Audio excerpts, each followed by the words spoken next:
Hello and welcome to Scissor Sweep Secrets. My name is Rhadi Ferguson.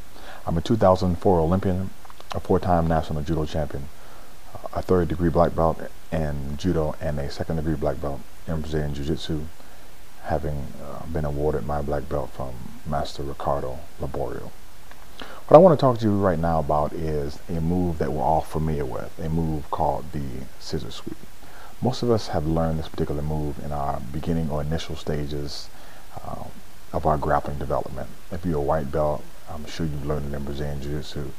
If you're a judoka, you may have run by it, you may have not run by it. What I've done since 2009 is I really looked intimately into the Scissor Sweep. I began coaching the Bahamas Judo Federation, and it was one of the first sweeps that I taught right after the closed guard sweep. The Scissor Sweep in all its intricacies is actually a simple move when made simple. The move is made difficult, I believe, through a lack of understanding about the movement.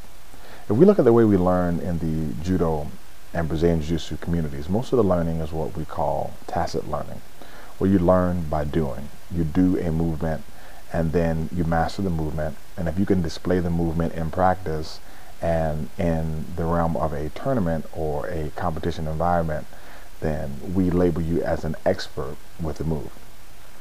That's expertise in only one domain, in the psychomotor domain. There's another domain in which you can become an expert. There's a domain that I require my particular clients to perform in at an expert level or at a very high level. That's the cognitive domain. And there's also the affective domain when it comes to learning. I can tell you this right now. Many people have a misunderstanding of the Scissor Sweep. There are various reasons that they have misunderstandings. One of the major reasons is because it just hasn't been taught the right way, unfortunately. There are some people who teach it correctly. There's some people who don't teach it correctly. There are individuals who look for, and this isn't bad, they look for extra learning opportunities, so they go on sites like Vimeo and YouTube and they try to learn the Scissor Sweep. The problem when you do that is that there's a no-gi version of the Scissor Sweep. There's a gi version of the Scissor Sweep. There are different hand placement issues in terms of the Scissor Sweep. There is a correct way to do the Scissor Sweep, and then there are adjustments that are made which will still make the Scissor Sweep work, but it's not the model Scissor Sweep. All the other Scissor Sweeps come off the model or the perfect Scissor Sweep, the ideal, and the rest of what you see is the real. When I mean the things that have to be done in practice, or when I mean practice in real life situations in order to make the move work, that's not the model. You need to learn the model and then you adapt your real situation through applied and implicit learning. What you see, I mean, just case in point, you see people who have anthropometric limitations in terms of doing the model technique. So when they cut their knee across, because the guy is 6'6" or 6'5", when he cuts his knee across, it goes all the way across, and it messes up the movement. So instead of cutting his knee across, he moves his knee up towards the shoulder or underneath the chin. Will this make the move work? Yeah, the move will still work. It'll work for that individual. Is it correct? Sometimes it's correct, sometimes it's incorrect. What you'll notice is you'll see some people confuse the gas pedal sweep, where the foot pushes on the thigh, with the scissor sweep, and they'll take some of the steps from the gas pedal sweep and move them over into the scissor sweep, and yeah, they'll make the move work. Then you have some people who come up on the elbow, or they do things like rock forward and rock back, and they use words like kick and explode, and none of these things are necessary in order to make the scissor sweep work. Every move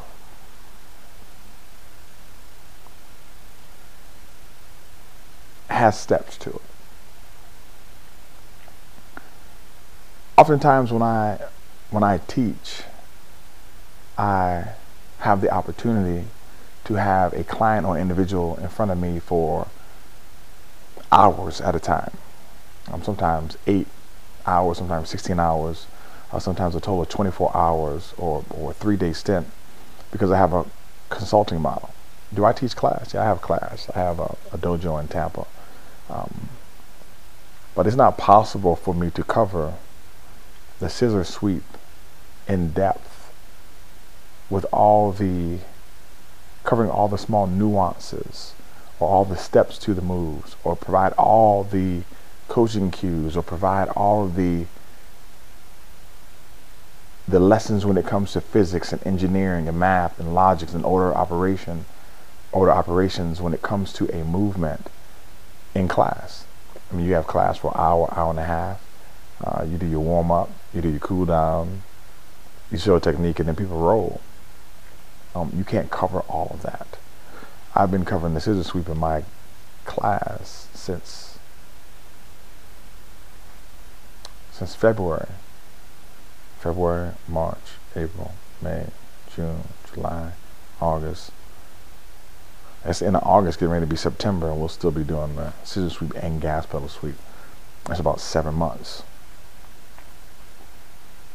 I've also done 8-hour, 16-hour sessions on just the scissor sweep. Why? Because I ask people all the time, I say, what's your name?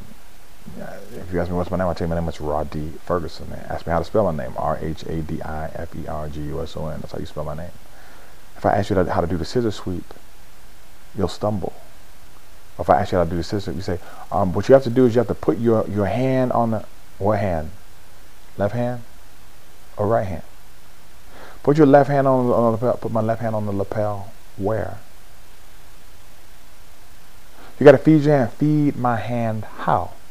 Palm up, palm down, neutral, 4 fingers in. Feed it how? Feed it up to where? Grab it how? Then you have to grab the sleeve. You got to get a good grip on the sleeve. Get a grip on the sleeve. How? Basic grip, pistol grip, cat's paw grip. All these things make a difference. And the reason why all these things make a difference is because grappling, and under the umbrella of grappling falls judo, jiu-jitsu, wrestling, Greco, etc., karate, all these things. Under the grappling umbrella in the sports of judo and Brazilian jiu-jitsu, things change based upon hand placement and grips. And if you don't have the grips correct, you can't pull off the move that you need to pull off. See, and I'll show this to you when we work our way to the board. If you look at, let's look at mat work, I'll just say Brazilian Jiu-Jitsu at this particular time. Jiu-Jitsu is really applied engineering. It's applied physics. I remember telling the client, one of my clients she's a 400-meter runner, and she ran the Olympic trials. She didn't make the Olympic team, and we spoke in a debriefing meeting after the Olympic trials, and I told her, I said, Lauren, I said, you're going to be good at the 400 meters. Once you realize that being good at the 400 meters has nothing to do with the 400 meters. And with that, you'll be good at the scissor sweep or good at jiu-jitsu when you realize that being good at the scissor sweep or good at jiu-jitsu really has nothing to do with the scissor sweep, and it has nothing to do with jiu-jitsu. It has zero to do with it. It has something to do with being able to get perfect repetitions in, being able to get repetitions across the board on the cognitive side, the affective side, and the psychomotor side, being able to think about the move correctly, being able to feel a certain way about the move correctly, and then being able to do the move correctly. See, what happens is some people have bias already injected into their belief of utilizing the scissor sweep. Something so simple. They think it doesn't work when you get past the purple belt level or brown.